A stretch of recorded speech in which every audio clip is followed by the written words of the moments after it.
Get started. So I'm really excited to introduce our speaker today. Some of you who are in the ethics class already saw him speak yesterday on a different topic than today. But this is Jesse Dodge. He's a researcher right now, research scientist at the Allen Institute for AI. He got his PhD in 2020 from CMU LTI, but he only spent like a year here because he actually lived in Seattle for most of his PhD because his advisor, Noah Smith, moved to Seattle. But if you're interested in hearing about his experience at LTI, I should definitely also ask him about that. But Jesse's research has been covered in a lot of really fancy outlets like the New York Times and Wired and Nature. He's worked on green AI and efficient AI.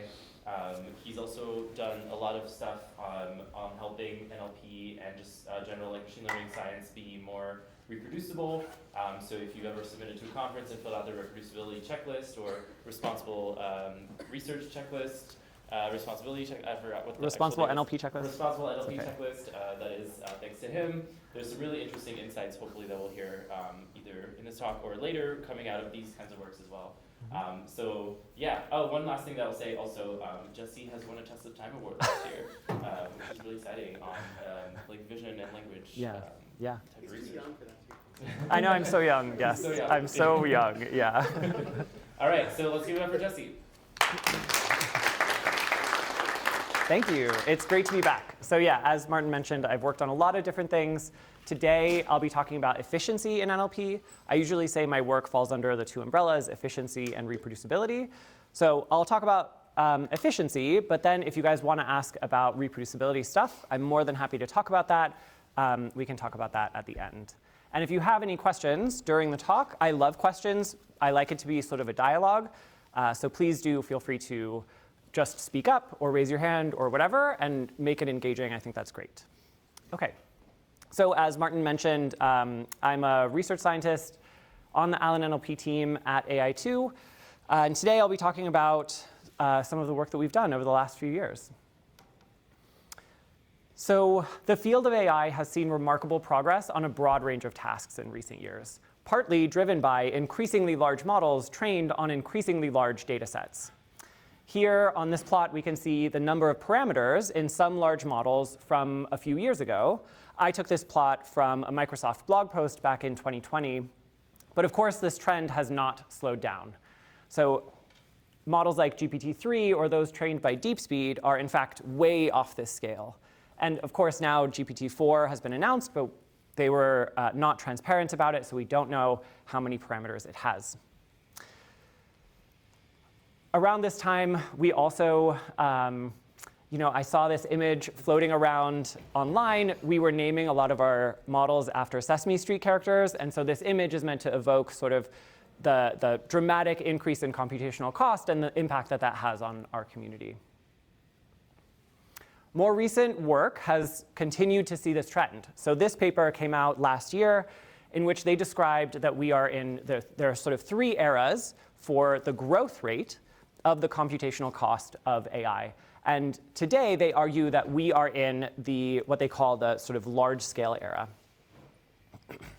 In this work, they analyzed the doubling rate for computational cost. So on the previous slide, they showed the number of parameters. Here, we're seeing the number of flops. And I'll highlight that the y-axis here is logarithmic. So a straight line on this plot is, again, that sort of exponential increase in computational cost that we're continuing to observe. There have been a number of estimates for the rate at which the computational cost is doubling, ranging from about 3.5 months to 2 years, depending on the period that you're looking at. In this work, they argued that today, the doubling rate of computational cost is about 10 months. I'll remind you that Moore's law states that the number of transistors on a chip doubles approximately every 2.2 years.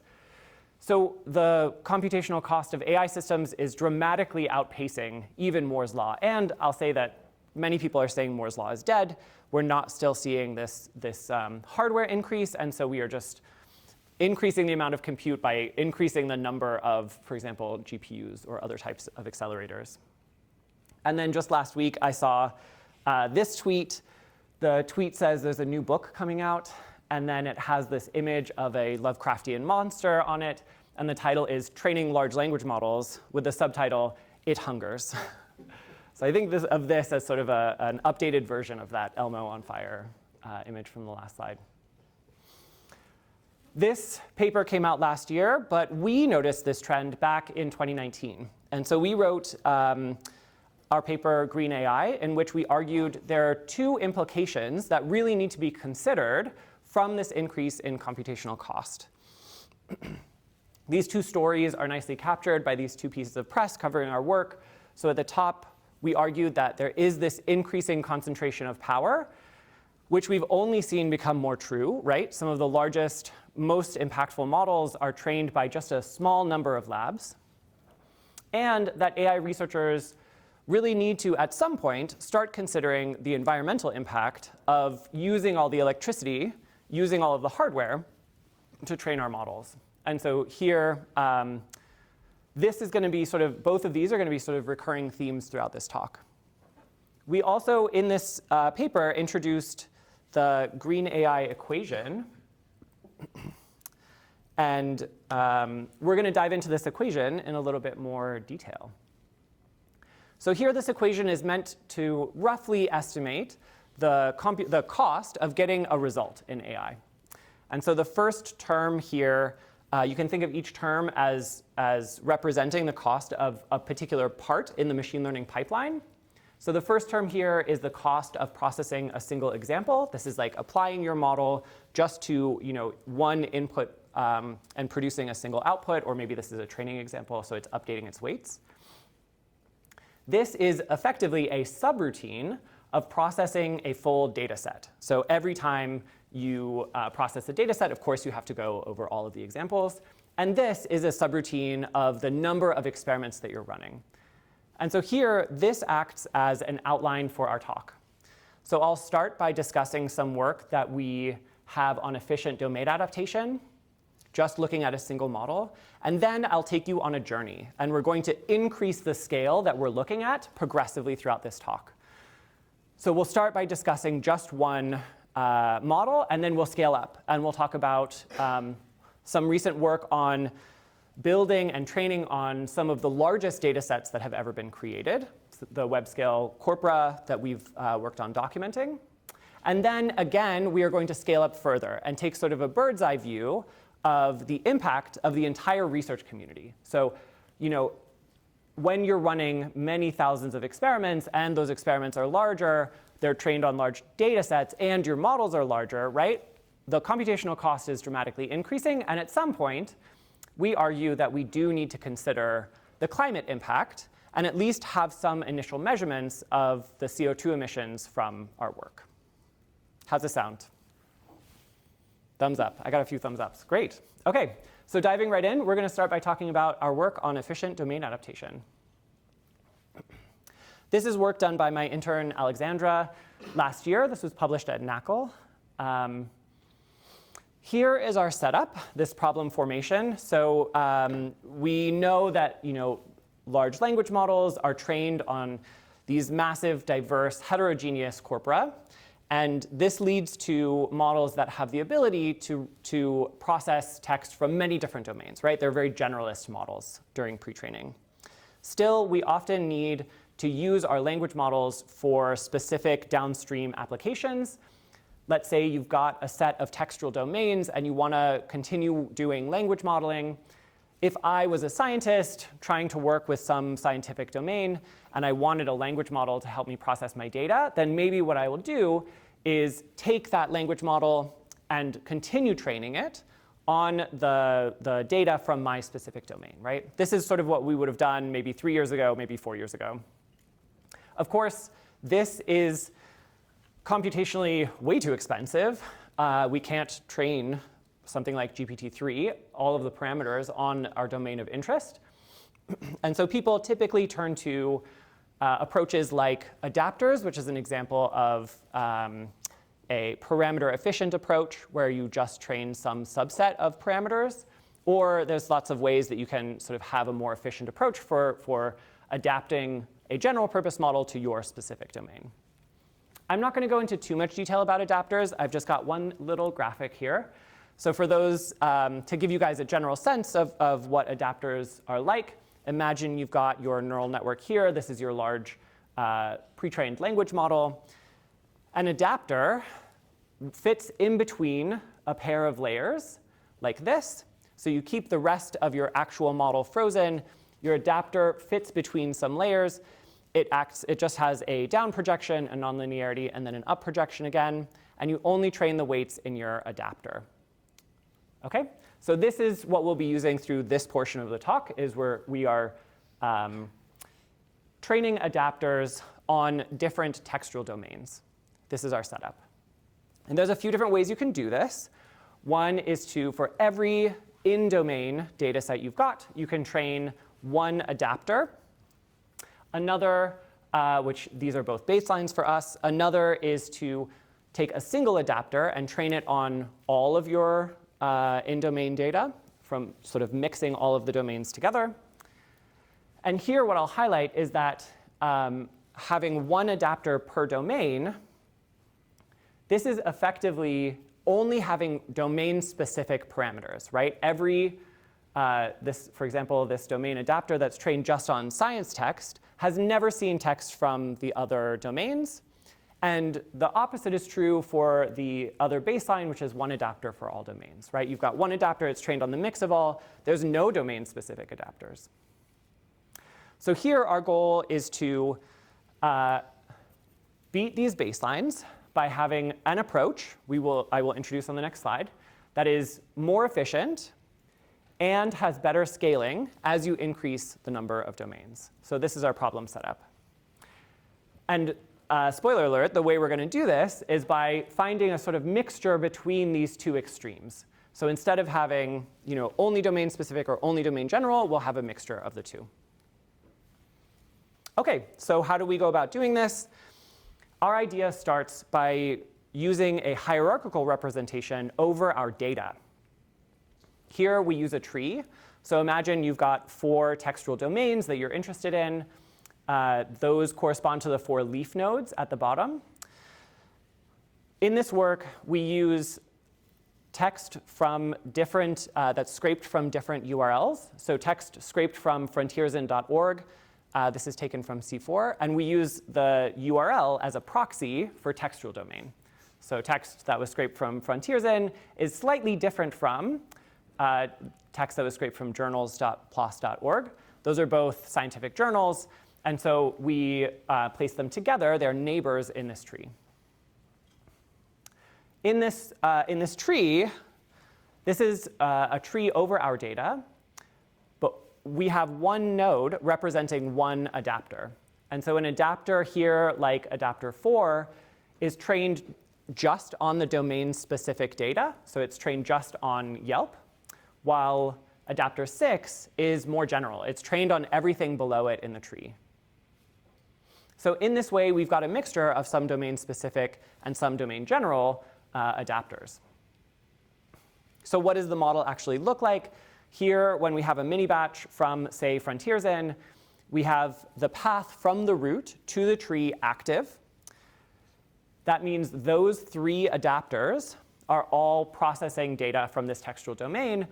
And in the model, the way we represent these adapters is by having the output from one layer go to each of the 3 adapters.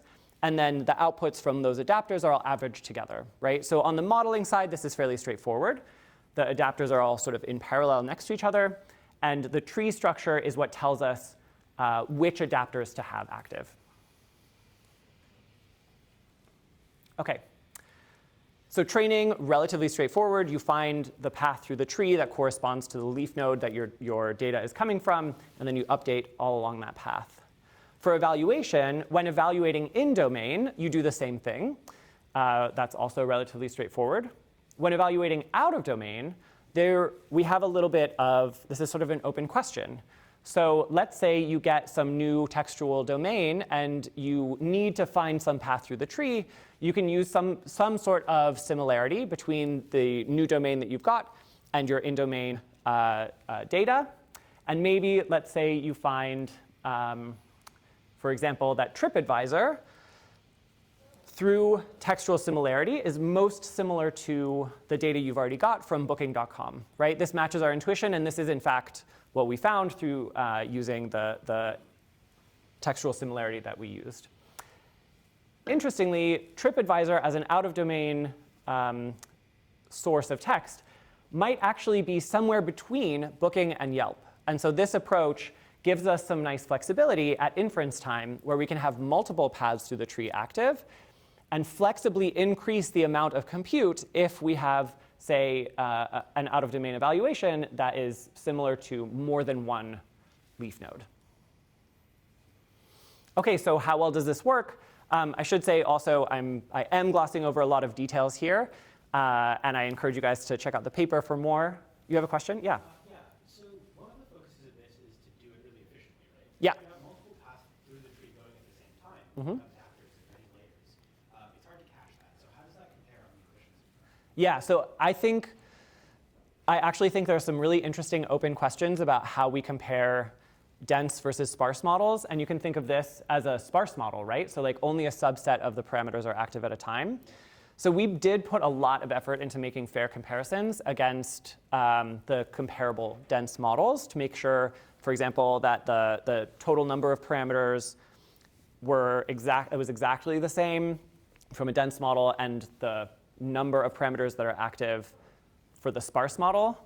But I think there's still a lot of open questions about like how exactly you do that. For us, these maybe the machines that we were working with were a reasonable size, and so caching wasn't an issue. Also here, in a slide or two, as I mentioned, we're going to scale up. But for now, this fit pretty nicely into memory. So this was OK. I think in general, also, one argument we made in the Green AI paper is that we should always be reporting performance efficiency trade-offs. That'll come up. I have like one bullet point on that later on. So I think you're absolutely right that we should be considering, when you have more than one path through the tree, this does increase the number of active parameters. So it is a thing that we should be considerate of. Yeah. Are there any other questions? OK. So as I mentioned, we've got a couple baselines. Again, this one adapter per domain is only domain-specific model weights trained on only a single domain. This one adapter for all is the general version of that. And then our approach here in green, this is sort of the plot you expect because I'm giving a talk about this paper. So you see that in green, our approach outperforms all of the in-domain evaluations that we evaluated on. We also have some out-of-domain evaluations in the paper. I encourage you guys to check that out. So now we ask for the first time, can we scale this up? What happens instead of using this small tree? I'm going to turn this mic away from myself because I am occasionally projecting loudly into it. OK, so can we scale up?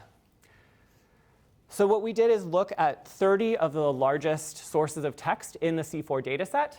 So here, these are websites listed on the what will be the x-axis here. And these are some of the largest resourced URLs from C4. We clustered them, and then from that clustering, induced a tree structure. And so here, we can play that same game once again. Here, we've got at the leaf nodes, our domain-specific adapters. Again, one node corresponds to one adapter. And then the farther up in the tree you go, the more general the adapters become, right? They're trained on all of the data that their children are trained on. So here, one path through this tree I've highlighted in red, which I think is, you can kind of see it. So one path through the tree, when you're training on, for example, Lonely Planet, you train on, again, from the root all the way to the leaf node. Similarly to our previous results, on every in-domain evaluation, we saw improved performance, which is great. That's pretty encouraging.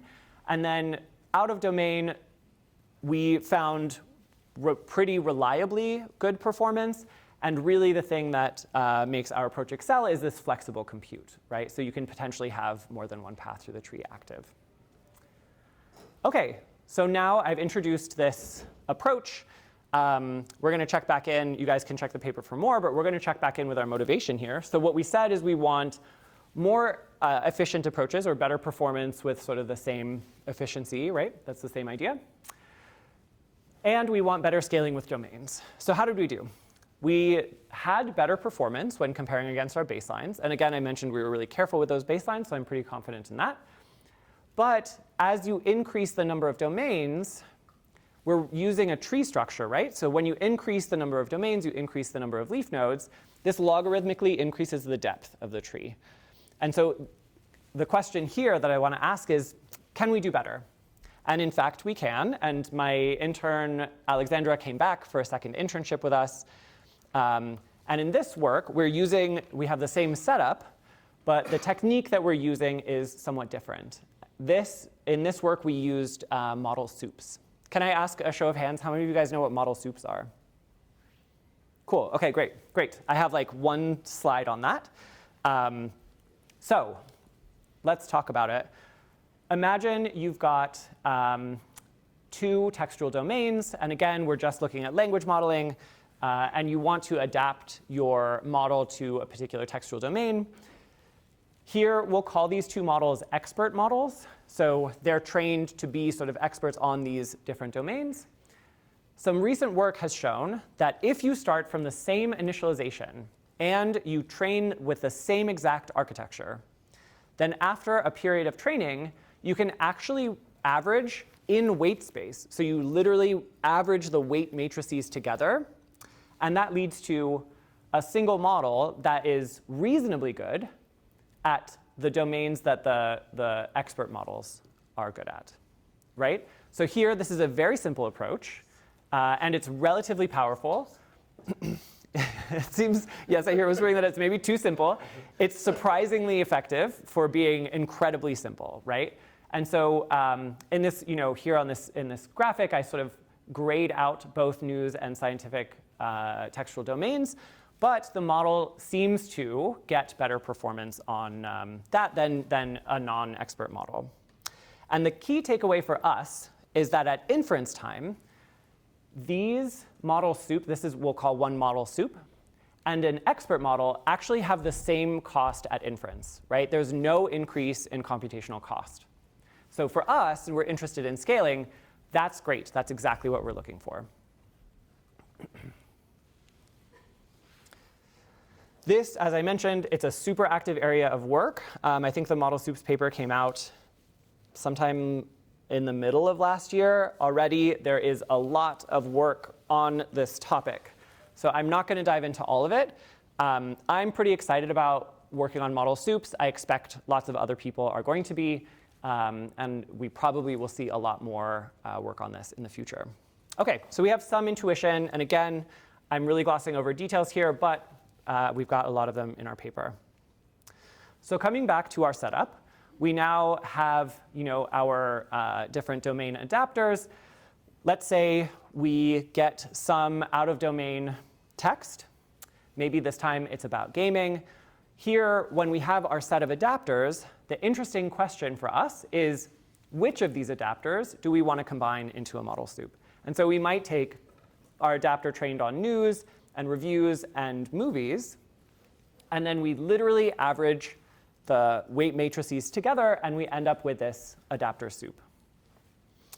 If instead our new data is about, let's say, COVID, we might instead want sort of an adapter trained on scientific data and an adapter trained on news, but not the others in the middle here. So again, we just create our adapter soup by averaging them together. And so the interesting scientific question is, how do we choose which adapters we're going to combine together? In our paper, we evaluated a few ways of doing this. I'm just going to show just a results table. I'm skipping to the punchline here. Here you can see it's kind of nice to have a pointer. Under adapter soup, we evaluated 3 different ways in this table, just creating a uniform soup over our adapters, using sentence similarity, so the similarity between sentences in our new domain, our unseen domain, and our in-domain data, or using clustering. And we found that our clustering approach was the best, so we embedded the data from the new domain and our in-domain sources, and then we found which we clustered the in-domain data, and we found which cluster the new domain was closest to and used those domain adapters. We also evaluated a couple Oracle experiments. So here we looked at the best adapter per domain, the single best, and what happens when we add the two best adapters for our new out-of-domain evaluation to our clustering, and we found improved performance. So to us, this suggests that, again, this is a rich area for new work. I am excited about finding something that gets closer to this Oracle. And of course, as I mentioned, we care a lot about performance efficiency trade-offs, and so we compared against our hierarchy adapter. The hierarchy adapter here, because we scaled up to the very large scale, had more parameters, but our performance was at least as good with a comparable number of parameters. So cool. OK. I encourage you guys to check out the paper for more details. We can check back in with our problem setup here. And I think we can say the adapter soup does have the scaling that we're looking for. So I might pause here and see if you guys have any questions. This is sort of the end of the first part of my talk. Are there any questions? Yeah. So in the first work, how did you decide the hierarchy? I'm assuming, was it like 3 different? Like how did you decide which leaf nodes should be clustered together? Yeah, so here we clustered using, I think, a BERT embedding, or GPT-2 embedding is what we used. So we embedded a large number of, well, relatively large number of documents from these different, each textual domain, and then we clustered in that embedding space. And then that clustering, you can induce a tree structure from a clustering. And so we used an off-the-shelf algorithm for that, yeah.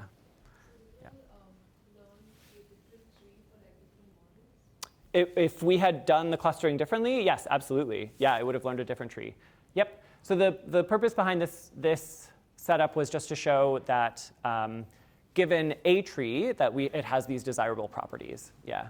And I mentioned a few times that we tried to be really careful about our experiments. We handcrafted this tree.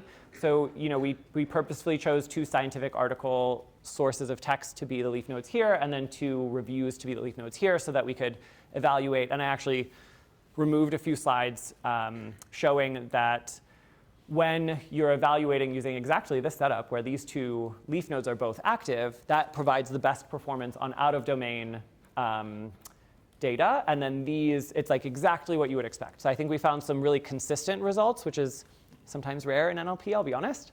And so this tree being handcrafted led to really consistent results that were interpretable. We expect, like our intuitions are that this is really good at processing scientific text, and it is. That's exactly what we found. So yes. So here, when we induced this tree structure from the clustering, it's absolutely true that a different clustering or a different algorithm for inducing a tree would have led to a different tree structure. I think what matters here really is that neighbors in the tree are textually similar to each other because they share a lot of parameters. I think that's the most important part of this, and you'll probably get that from other clusterings. Yeah, cool. Other questions? So do you know where Demix layers stand here? So Demix is basically sparse experts model. Right. Instead of having adapters, you have a different feed-forward line. I think, yeah, so the difference between Demix layers and our work, I think that they have, instead of using, like we're using adapters, but I think it's a very similarly motivated piece of work. Yeah. Yeah. So I think they had fewer, I'll give you guys a hint of where we're going. So again, as we talk, we scale up. So they had fewer domains. They had larger experts, but I think the motivation behind the work was similar. Yeah. Yeah. Yeah, we, I think, had 30-something quote-unquote experts. They, I think, had 5, maybe. And the real difference there is, like, we've got adapters. They have entire large models for each. Yeah. OK. So again, as I said, we're going on this journey. We're going larger. We're going to see how big we can get. So if we've got domain adapters, now we can scale really nicely. Well, the question is, how large can we go? So really the question is, how many domains are there? Now, we've talked about efficient domain adaptation, and we'll talk a bit about web-scale data sets. So with larger and larger computational budgets spent, people are turning to ever larger sources of text. One of the largest sources of text is the internet itself. Common Crawl creates monthly snapshots of crawling the web. So they take from each website the text that is, appears on that website and then put it into a massive dump. And a recent trend has been to take a snapshot of Common Crawl and apply a number of filters with the intention of retaining high-quality natural English. I talked a little bit about this in my presentation yesterday, but we'll have just a couple slides that are similar. So if you were there, we will talk about it again. Here, an interesting phenomenon that I find is that machine learning practitioners often make the assumption that if you get a large enough body of text, then it's somehow representative of English. But no one has actually done the work until we did this to document the contents of these data sets. So here we ask the question, what actually is in these large, massive, web-scraped text corpora? And one thing that I hope you take away from this is that it's less a story about what's in a particular data set and more about community-wide issues that arise from using this source of text as a pre-training corpus. That's really the takeaway. So a couple years ago, in the T5 paper, Colin Raffel et al. Announced, but did not release, the C4 dataset.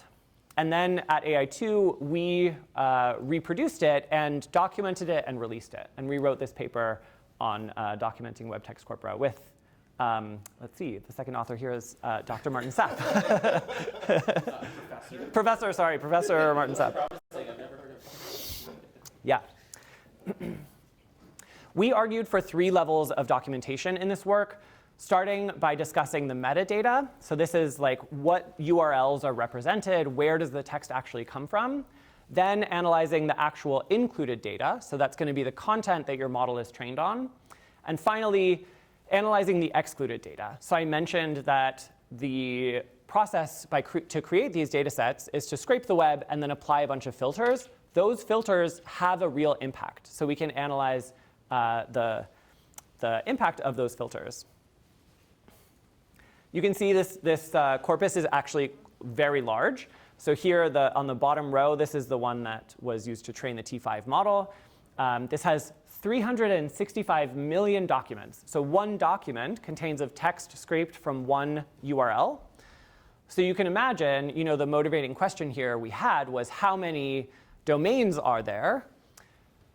We could train a lot of expert models on 365 million URLs. Like that's quite a lot, probably more than we have a compute budget for. Doesn't really matter how good our scaling is. One thing that I'll highlight here is that we argued for this level of documentation, but of course, the field is trending towards providing less information. So GPT-4 was just released, and they purposefully claimed that they are not providing any information about the text that it was trained on. So I'm happy to talk about that and potential pitfalls there at the end. OK, so in C4, what does this data actually look like?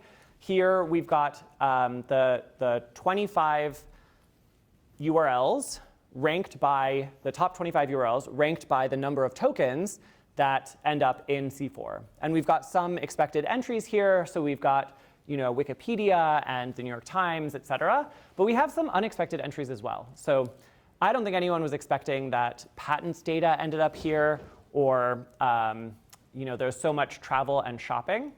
But this is a massive heterogeneous corpus of text. And there's all kinds of noisy text from all corners of the internet. There's a long tail. There's actually millions more represented in the full data set, but I just took the top for this slide. I encourage you guys to check out the paper for some more details. Of course, we've seen a lot of progress. So that paper came out in 2021, so about a year and a half ago. Since then, for example, if you recall, C4 was about 350 billion tokens. Llama, which came out just a couple weeks ago, C4 is only 15% of the training data that was used for Llama. They increased the amount of total training data here by more than an order of magnitude, right? Because I cut this table off, so there's a few other rows here. Similarly, last year, Chinchilla came out, and in this paper, they argued that our large models are in fact undertrained, so we need even more data. And for a 70 billion parameter model, they argued the optimal amount of training data is 1.4 trillion tokens, right? So of course, after we released the C4 dataset, the people behind these papers and others, I imagine GPT-4 as well, went back to the web and scraped even more data to get as much data as they possibly could. And they documented basically nothing of what they did, right? So here, 67% of their training data is from Common Crawl, and there was no analysis of the contents of those data sets, of the metadata, of what was excluded, et cetera. So here, I think this is one of the most important problems that we're facing today. And yeah, like I said, this tweet was from someone at OpenAI. I should probably have updated this slide with the actual quote from the GPT-4 paper. But here, this was maybe 6 months ago. He claimed that OpenAI doesn't really talk about exact model sizes or parameter counts anymore, and they certainly don't talk about their data. I think they view it as a proprietary information that gives them a competitive advantage. So where does this data come from? Again, they're getting everything they can. Here, this is just, I saw this tweet a few days ago from Kate Crawford, where she asked Bard, which is Google's largest language model released so far, where it got its training data, and one of the sources it claimed was Gmail, right? And Kate's tweet here is, I'm assuming that's wrong because we know these models uncontrollably hallucinate and they're factually incorrect very often. But this definitely would have been illegal, right? This is not what you signed up for when you signed up for Google, for Gmail. So we are continuing to work on documenting and analyzing these data sets. In some more recent work, which is unpublished, we looked for examples of personal information in C4. This is work done with Sasha Lucioni, who I think is giving the Colloquium next week as well, and Nishant and Meg. Here, again, we've got 153 billion tokens. And we just looked for examples of personal information in the C4 dataset. There's a lot, right? This is a huge corpus. These are personal information types that are relatively easy to search for from a technical perspective, right? You can write a regular expression that matches credit card numbers. And in fact, what we found is that there's more than 1,000 credit card numbers that are present in this data set that our models are being trained on. I think personal information, again, this is one of the most important problems of our time. This is not going away. We are only increasing the scale at which we're collecting data. No one is successfully removing personal information from our training corpora. Like I said, these are examples of personal information that are easy to search for. But the real issue that I think is when there are intersections of personal information. So I actually grabbed this example just a few days ago, and then I redacted some of the information literally like 15 minutes before this talk. This is a real document that is in C4 that is used for training our models, right? So it has this person's full name, their birthday, their gender, their political party affiliation, their home address, their voter ID number, her telephone number, her email. And it claims this is the most recent information from the Florida voter list, right? Then, next line, again, someone's full name, home address, political affiliation, the next registered person. This is I literally Googled I searched in our index in the C4 data set for voter registration information because there's a ton of this in there.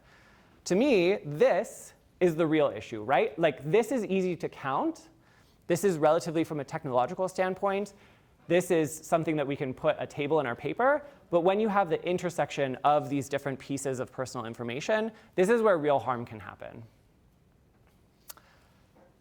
We are at the beginning of handling this kind of thing, where we're first trying to document it. Then redacting personal information is a whole second step, and then measuring the impact of that on our trained models, or being able to redact it from generated text. Hopefully, that will come next. But at this stage, we're just trying to find it, and I think there are real issues here.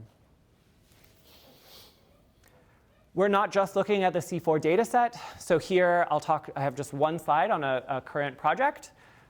We're interested in all of these web scale data sets. So actually, if you guys have, if you know of a massive web scraped corpus that isn't on this list, please reach out to me. We would love to include it. We're trying to analyze, a consistent analysis across many of these data sets. So we've got 6. We've got C4, which I've talked about a bit.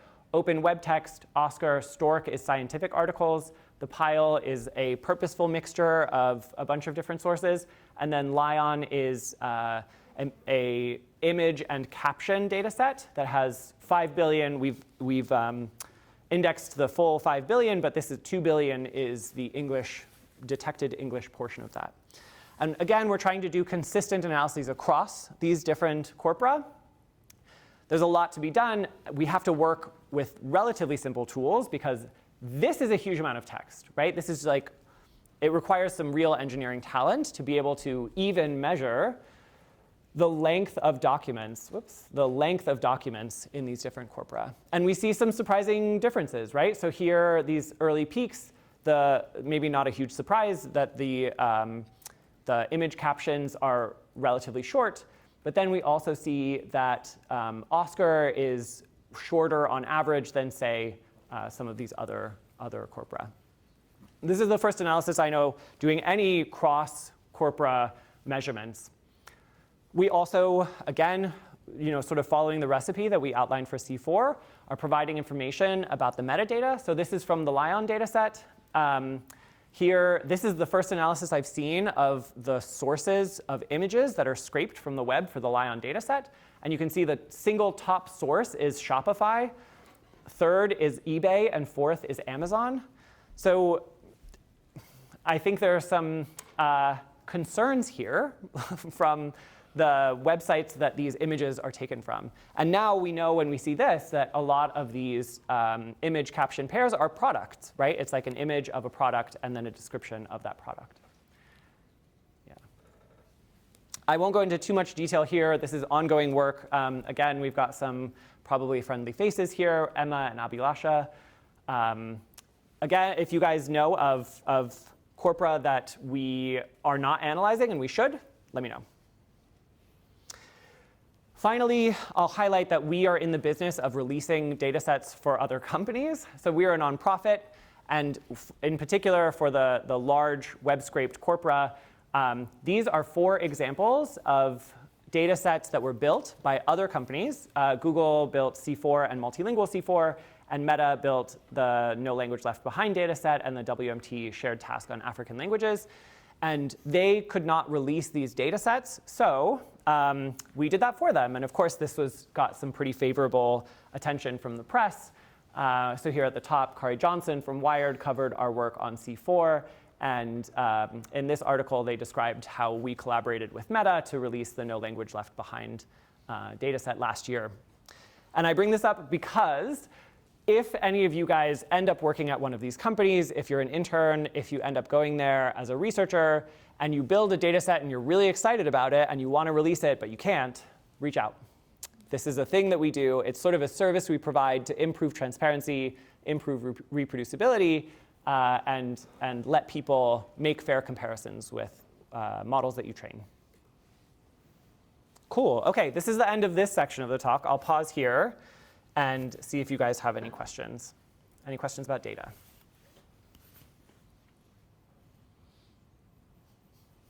Cool.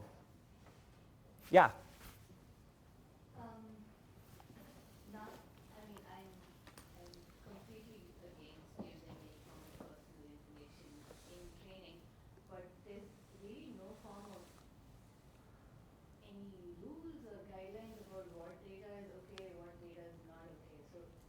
you mentioned the voter information. This is public information. So what is the argument that you should not be using public information? Yeah, so when I started working on this, that was feedback that I got, which is like, you know, I won't say who it is, but someone had on their personal website their home address and the name of themselves and all of their family members. And it was a person in our department, at the University of Washington, I should say. Maybe I shouldn't say our department, meaning UW, because I wasn't a student there, but I was sitting there. So a person at the University of Washington, a faculty member, had a website that they had made, and they had photos of all of their family members and their names and their home address. I don't know why they put their home address on their website, but they did. That is now public forever. When that person made that website, their intention was not to have that scraped and then used for training models, right? There were also, of course, that person was a prolific publisher, right? So they had a bunch of their papers. There was now a lot of information about that particular professor in the data set that these models are being trained on. And so you could get the models that were trained on this data set to generate some factually correct information about that person. And so I think the concern here is really about intent. So when someone registers as a voter, this says no party affiliation, but if you register in the US as a Republican or a Democrat, then your information, your home address, where you are registered to vote, and your name become public. But the intention, again, is not by the people who made this law that voter registrations are public, and by the person registering to vote. The intention there is not that they want their data, their private data, to be trained on and potentially memorized and then generated by these language models. So I think here, an open question is how much do these models memorize? The larger your model, likely the more it memorizes. That's the sort of working hypothesis we have. Now we have to consider how all sources of public text intersect with that idea. And this is just a really obvious one to me. So I think here, the C4 dataset was one of the first, it might have been the first massive web scraped text corpus like that. That was only a couple years ago. And so typically legislation follows a few years behind. Once you encounter a real problem, then you can bring it up to legislators and provide some sort of ethical argument as to why it shouldn't be allowed. We're not at that stage yet. So the reality is there is no law here. There's no rule book, right? We are training on massive corpora with no documentation whatsoever. Where do I have this slide? Yeah, this is wild. Like they have this 67% of their training corpus, right? Literally zero documentation. They said that they trained a model to classify whether or not a document was similar to Wikipedia. What does that mean? What are the details there? And we have nothing. So probably there's a lot more personal information there. There's probably a lot of toxic language. There's probably a lot of other stuff. Working at this scale is from an engineering perspective kind of challenging. And then I do think also like personal information is a particular case. Yeah? Well, you mentioned that these details should be identified with regular expressions. Yeah, some of these, yeah. So what distinguishes a credit card number from a random? Yeah, so I was involved in actually looking at this. The way we did this is we found some existing tools for identifying personal information and then ran them on our full corpus and then manually inspected a set of those detections to evaluate whether or not we could tell if they were accurate or not, right? And so for the credit card number, there's a couple ways you can tell. So one is credit cards have to pass the checksum, I think it's called, and it needs to pass the Lund algorithm. So that isn't in the regular expression. What you can do, pretty straightforward, they have a bunch of calculators online. You just take a credit card number and put it into one of those online calculators, and it tells you, yes, this passes. I think with credit card numbers in the US, 1 out of 100 random 16-digit sequences, credit card numbers are always 16 digits, 1 out of 100 would pass the checksum or Lund algorithm. So the first example of a credit card that I found was on a blog post by a bank. Someone wrote in a comment, "Hi, this is my full name, this is my account number, this is my credit card number, I'm having a problem with my card number and you hung up on me earlier, can you fix it?" I wanted so badly to reach out to that person and be like, don't do that. Like, don't put your credit card number in a public comment on a blog post by a bank. But obviously, there's no way to do that. So it's, in some cases, it's really obvious when someone's like, my Visa card number is blank. Like, that's a pretty clear indication. It's not always, but it's a pretty clear indication that it's a real credit card number. Yeah. Yeah. Other questions? Yeah. I'm curious about public figures. I imagine Yes. we would want a large language model to train on like Obama's political affiliation. Yeah. Do you see a differentiation there? And if so, are there ways to automatically determine like what's about a public figure versus not? Yes, absolutely. So in the US, I'll just mention this briefly. In the US, the history of personally identifiable information, which I think is a term people are more familiar with than personal information, was actually introduced originally by the US government to regulate itself. So the personally identifiable information is restricted. The police can only hold certain pieces of personally identifiable information for the citizens of the US. So that's the origin of the term personally identifiable information. We've got actually a little bit of history in our paper of, and like around the world, it's treated differently. So in the US, we have kind of moderate standards for retaining personal information. Of course, in Europe, they have somewhat stronger. And then in China, actually, I think right now, they have some of the strongest restrictions on what corporations and the government can keep. There's some recent legislation passed in China about that, which I think is quite interesting. It's great. In the US, there is a distinction legally between public figures and non-public figures. The reality there is that there isn't a clear line. It's really murky, right? So like this professor that I was talking about earlier that had a website with their home address on it, they're almost a public figure, kind of, right? Like they're quite a well-known person in the research community. I think the definition of public figure is initially created for people that are, for example, a celebrity that is being photographed by the press. That's sort of the initial motivation there. Applying that definition to personal information found online, there just isn't a clear distinction. Like I think we do ask a lot of questions about US presidents, but there's also problems there. So Elon Musk, controversial figure. There was a person who was tracking his airplane on Twitter, right? And in fact, if Elon Musk were an American, which I don't know if he is or not, but I know he's originally from South Africa, but if he's American and he registers to vote, then his home address where he's registered to vote is then public. That's probably not great for a public figure, right? Like I don't think we want that for public. I don't think we want that for anyone, to be honest. I don't know why this is a thing, but especially for like really famous public figures, I think that's still problematic. So in this work and in general, my thoughts about personal information are, we don't need it in our training data. It's not particularly useful to try to include, to like make a distinction between people that are public figures or not. There's ways that we could sort of do it by proxy. Do they have a Wikipedia article? But anyone can have a Wikipedia article. So yeah, I think again, this is like a very new area. There aren't clear answers here. I hope that answers your question. Yeah. Yeah.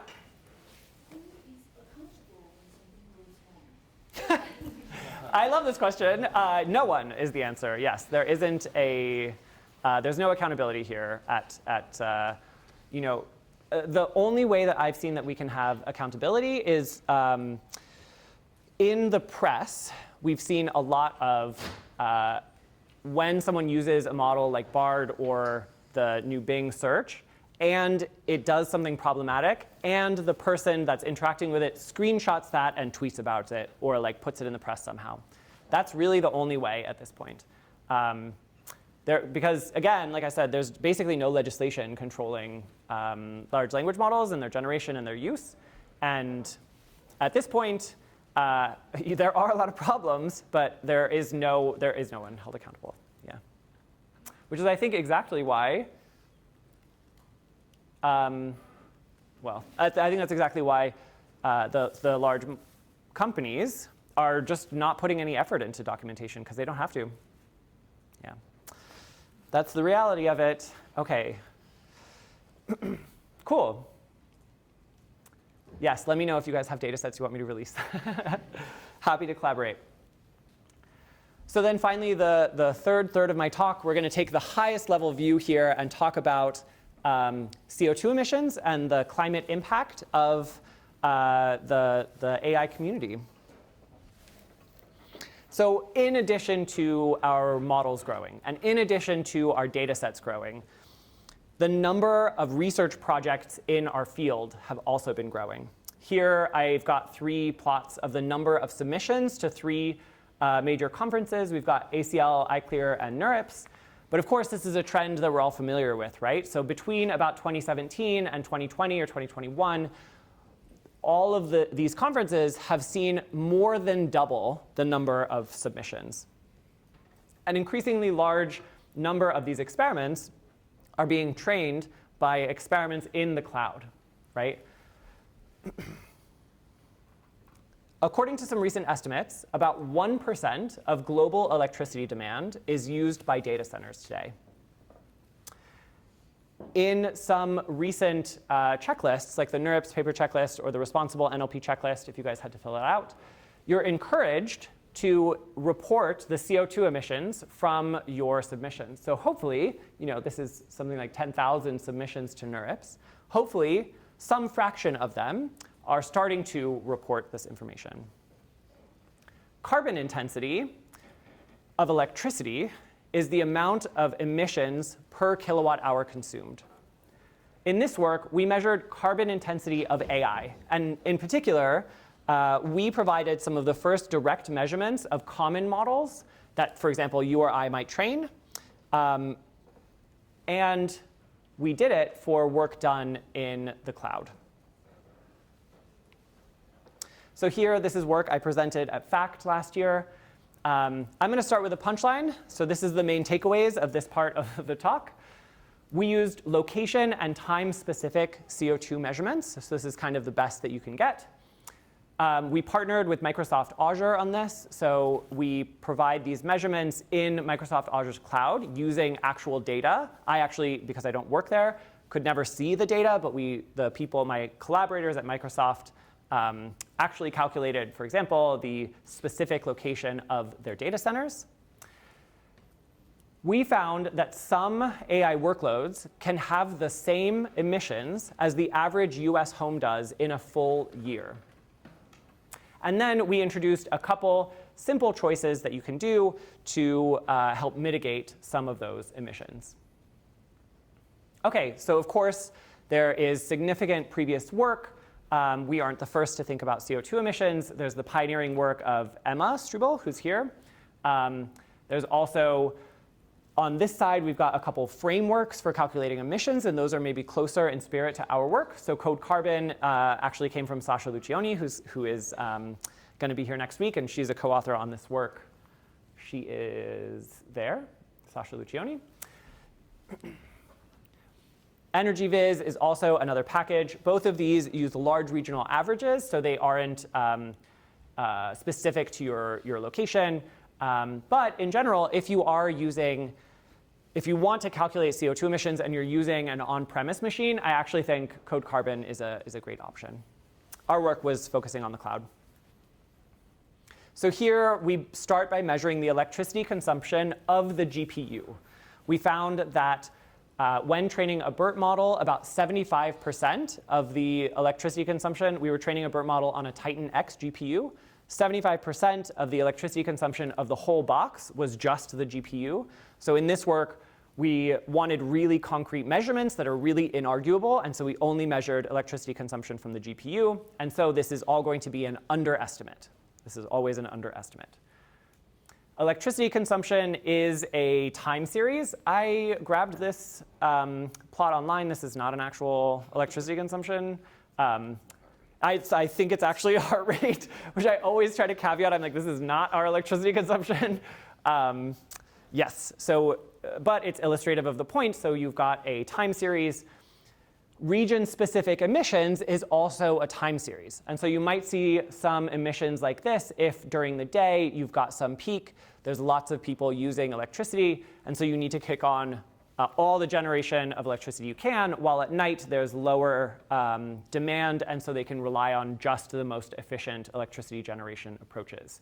You might see something like this. And so for us, in this work, we align these two time series, and importantly, we analyze across different regions. Again, we're trying to understand what the emissions would have been if you had run your experiment in a different time or a different place, right? We're trying to simulate the decisions that a researcher makes when they're choosing a region or they're choosing when to run their experiment. So we actually have emissions estimates for a variety of workloads in different regions. And that's what we will see on the next slide. So here we evaluated 16 different data centers in Microsoft Azure's cloud across an entire year. So this is if you had trained a BERT model in, let's say, the central US at a particular time of the year, then this is the average emissions you would find. We tried to address two questions with this plot. So one is, how does the emissions vary with the different regions, and the other is time of year. Thankfully, we see that you can see significant reduction by choosing an efficient region. So the most efficient region here has about a third of the emissions as the least efficient. France is at the best, as it turns out. We don't see significant differences between the different months through the year, which is probably good because you can't choose to run your experiments just in summer. That's not how it works for us. Using this methodology, this plot shows some of the first measurements of common AI workloads emissions, right? So here we've got fine-tuning BERT on the left. We've got language modeling with BERT. We have training a 6 billion parameter transformer on language modeling. We have 3 sizes of dense nets and 5 sizes of vision transformers. Yeah? In the previous slide, did you find any trends in the regions and correlate that with any sort of regulation that might point to the best way to make these more efficient? Yeah, so for example, France is well known for having a lot of nuclear power. Nuclear power has very low emissions. It's actually one of the greenest approaches to generating electricity. We also, let's see, I don't know where Seattle is. It's in one of these West Central or West US 2 or 3, whatever. In Washington, where I'm from, we have a lot of hydroelectric electricity. And so during the interesting thing about hydro is that it provides a really constant amount of electricity. So we really do see that when demand is low, it's basically entirely met by hydro. When demand is high, Seattle's a big city, during the day everyone turns on their lights. They have to kick on, I think they mostly use gas to generate electricity, which is maybe the second worst or third worst in terms of CO2 emissions per kilowatt hour. So yes, and that statement really, that would be within one of these lines. These are averages. Yeah. Yeah, there's a lot of questions. Yeah.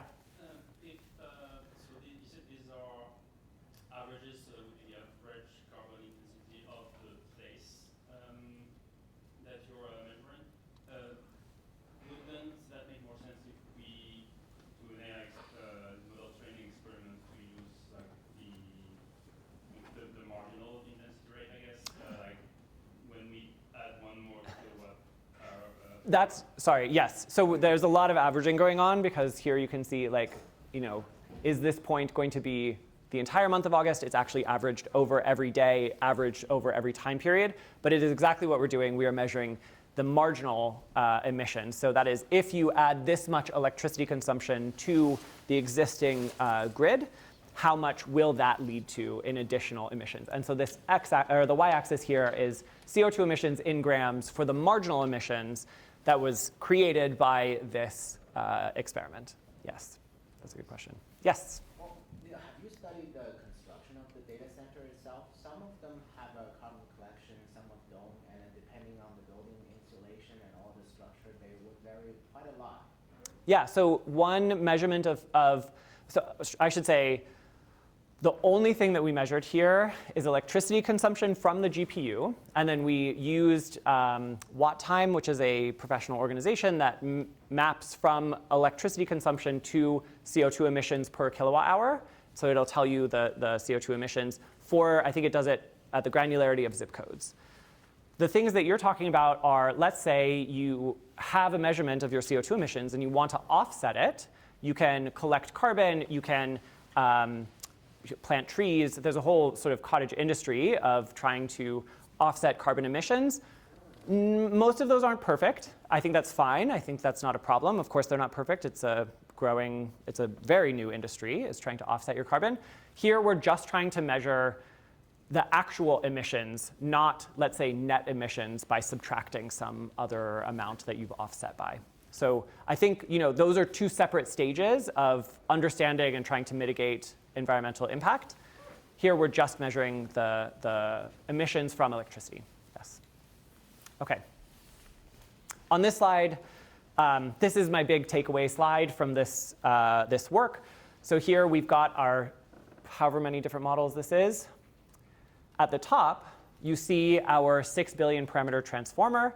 And this, you can see, on average, so this blue vertical bar represents the most and least you would see for different regions across different times of year. So that's the plot on the previous slide. That whole range is captured here in this vertical blue bar, right?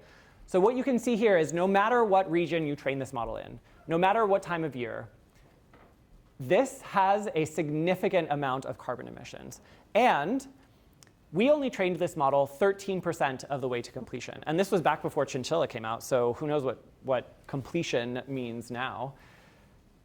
So if you trained this model fully from scratch, it would emit an order of magnitude more emissions. And this 6 billion parameter transformer is much, much smaller than the 175 billion parameter GPT-3. So if you were to train GPT-3, then of course that would be an order of magnitude more emissions. And here our main takeaway is that these small models, they emit about the same amount of emissions as charging your phone. We don't expect that after you charge your phone, you buy carbon offsets or you write a report to be transparent about the CO2 emissions from charging your phone, right? But at some point, when you're burning a rail car full of coal, the responsibility lies with you to be transparent about the emissions from your actions and to try to mitigate the harms. OK. So as I mentioned, I'm just going to go over these quickly. We had a couple ways to help mitigate some of these emissions. So the first is a flexible start. Instead of running during the day when you have high emissions, you can run overnight. And in this, for this, what we called an optimization, we found for our small models, this actually did have a big impact. If you shift the start time of your experiment within a 24-hour period, you can reduce emissions by about 25%. But this has almost no impact on our largest experiment. This is intuitive because our 6 billion parameter transformer trained for about 2 weeks. So shifting that start time by 24 hours, it's not going to do much. On the other hand, we also evaluated an optimization which looks kind of like a spot instance. So when emissions are high, you pause your training or your AI workload. And when emissions are low, you resume. And this is the largest impact we could have on our large training run. So here, doubling the total duration allowed for us to reduce the emissions by about 25%. We have a lot more detail in the paper. We did some extremely thorough experimentation there. I encourage you to check it out. I also highlight, OK, this got a good amount of press. I've highlighted just a couple of them here. I like to include this one because the title of this article from MIT Tech Review, which is a great press outlet, is "These simple changes can make AI research much more energy efficient." That's not what we did. We made it more carbon efficient. So not every article that comes out gets it right, but we're happy to get the word out. So looking forward from this Chasing Carbon paper, they have an estimate of what the global electricity demand for IT systems will be by 2030. Their expected electricity demand is 7%. This is optimistic. The expected is 20% of global electricity demand. So here, at the top, I wrote, are emissions from AI going to destroy the world? No. But should we care? Yes. And now is the time to care about it. Of course, the number of data centers is also dramatically increasing. And these are some of the things that we're working on at AI2. So if you look at the largest emitters of CO2 emissions from all sources, one is concrete. Semantic Scholar is a team at AI2 where we're trying to accelerate the process of scientific discovery. What does that mean? It means for material scientists who are working on a new, more carbon efficient method of creating and using concrete, we are trying to help them find the right papers and build the right sort of knowledge so that they can do that work. We also have 3 teams working directly on mitigating harms from the environment. So we've got Earth Ranger, which ecologists and biologists and wildlife preservationists are using to keep track of endangered species. We have Skylight, which is doing, they're measuring and trying to predict illegal fishing around the world.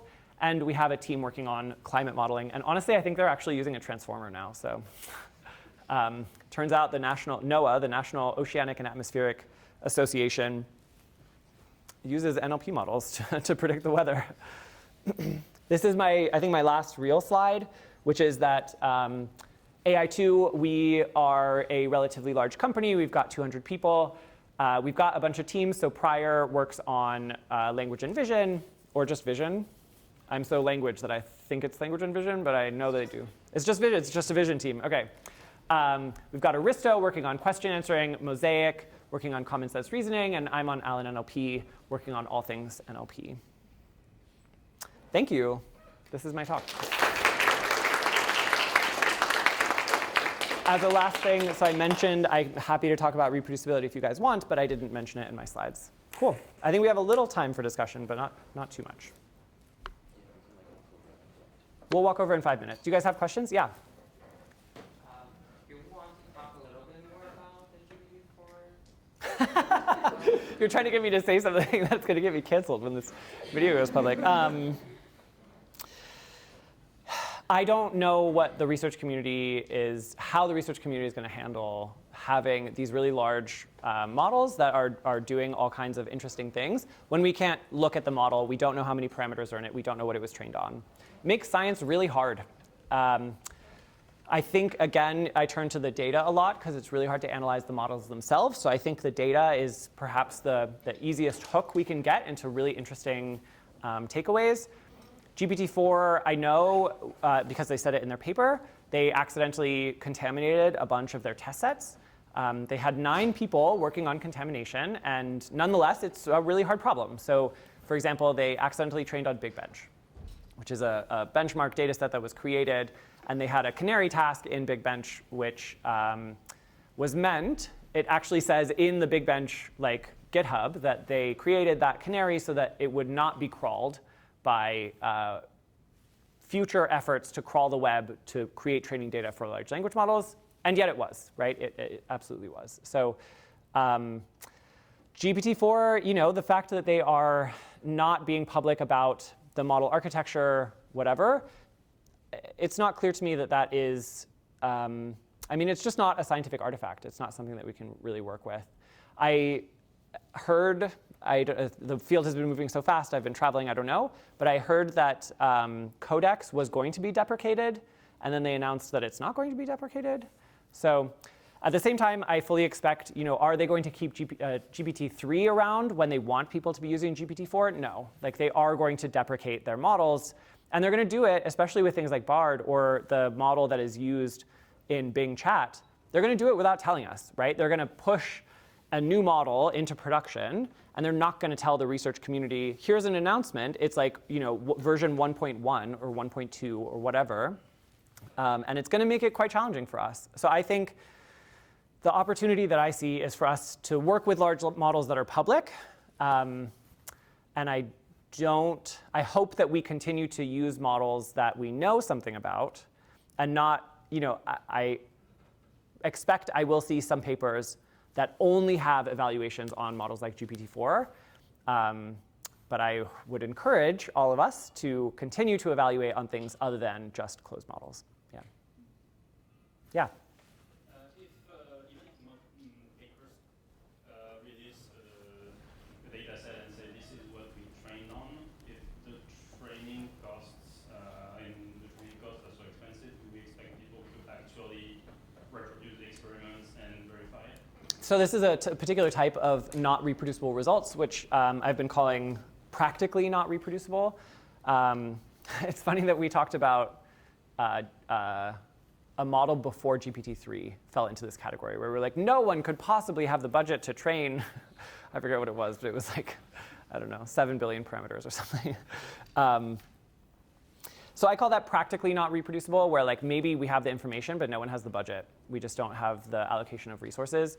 That is an issue, but I think that's a natural thing that will continue to arise as we continue to push. We've only seen that the increase in computational cost has continued. It has not slowed down. That's going to keep happening. I don't know that there's much that we can do about it. Yeah, I think we can also, maybe what I should say is, I really believe in performance efficiency trade-offs. This is exactly what I believe in, where as you vary these three terms in this equation, you get a performance efficiency trade-off. So maybe you're varying the number of parameters, maybe you're showing training curves. Those are really great ways for us to evaluate. I think when someone releases a large model that's too large for us to reproduce, we can just train it a little bit and see what the behavior looks like and get at least something. Not a perfect answer, yeah. Other questions? I talked about a lot today. Yeah? You mentioned model soup seems to be a promising candidate for mixing different models, but future models are only get bigger and bigger with more different varying parameters. And do you think like adding in a high dimension is, what's your view on doing just addition on a high dimensional space? Say like, is there any other alternative, maybe like a weighted sum or something like that? Yeah, absolutely. So like in our work, we evaluated a uniform adapter soup, but I think there's a lot of opportunity to try other mixtures. I think soups are going to be, I think they are, I don't know, I'm excited about them. I think they're great. I think they're definitely the future, at least because they're simple and they can work at really large scale. So yeah, whoop, I'm stuck in my cord here. Yeah, so I think model soups are great. I think also if they continue to work well, which they have, then what I expect is for large expert models to be trained. And then we do sort of the souping procedure at scale. That's what I expect. Yeah. Yeah? I have a question about AI2, actually. Yes, please. You said that AI2 is a nonprofit?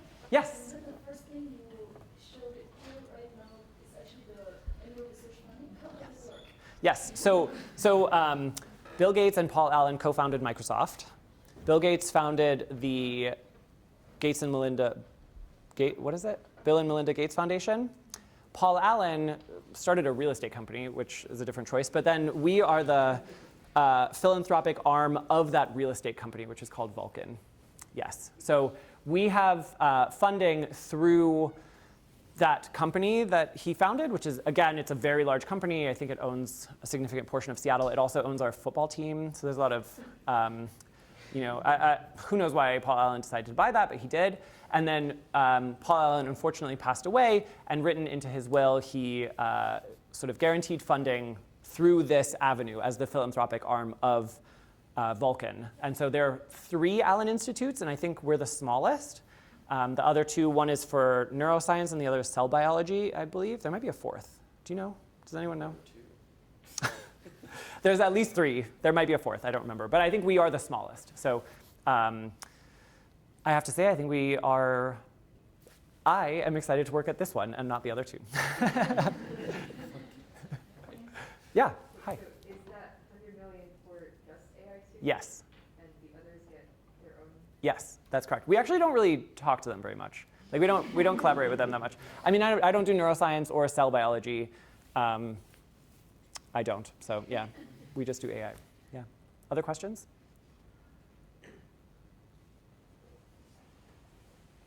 Great. I think we can walk over. Yeah, thanks everyone.